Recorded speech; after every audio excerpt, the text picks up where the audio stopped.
জানো আমি কি একটা বিপদে বলছিলাম। কি হলো?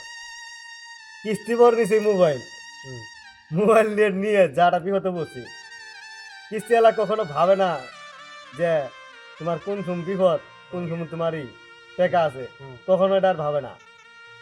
যে আমার যখন জটিল একটা কাম করে হুম, মোবাইলে হুম। কোনো কাজের প্রয়োজন করে, সেই সময় পিনকোডটা লাগাই দেয়। তাহলে আমি কি একটা বিপদে পড়ে গেছিল। এটা মারে তো বিপদ, ওরা তো বুঝবো না যে তুমি এটা কিস্তিতে নিছ, খালি ঘর থেকে টাকা ব্যয় করবার কিস্তি দিবা। ওরা তো আর এটা বুঝতেছে না, ওরা খালি বুঝবে কিস্তি দিয়েই যাবো। দেড় হাজার টাকাটা যে কইতে ভাও গিরে আনবো, এই চিন্তা আর করবো না। ওরা খালি পিনকোড নিয়ে বসে আছে, যে টাকা দিয়ে দেবো না, পিনকোড মেরে দিলাম। তাহলে মানুষ কখনো তো মানুষের পিছনে থাকে না। হয় না তো। তাহলে তুমি একটা জিনিস বুঝো, ওরা যদি একটু মানুষের প্রতি আলাদা দয়া হ্যাঁ, করতো যে ওই নুকটা কি টেহাটা ভাব করছে, হয়তো 5 দিন সময় লাগবে, হ্যাঁ। কি 1 সপ্তাহ সময় লাগবে, কখনো এটা ওরা ভাবে না যে ওরা মানুষটা কোন বিপদে আছে।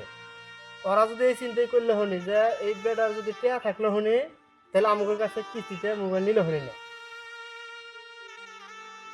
টেয়া নাই বিদেই মোবাইলটা আমার কাছে নিয়ে গেছে, তাহলে ওই সুযোগ সুবিধাটা কাস্টমারের দেওয়া লাগবে। যে এই মাসে দেওয়ার বেলা না, পরের মাসে 2 কিস্তি একবারই দিব। তাহলে পিনকোডটা আগে লাগাই কে, আর এটা বুঝলো না।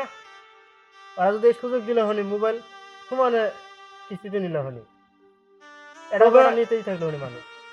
তবে শোনো, আমি যা ভুল করছি করছি, এই ভুল যেন মানুষের না করে। তো কিস্তিতে মোবাইল নিব না, কিস্তিতে যেন মোবাইল আর নেওয়া কেউ যেন না নেয়।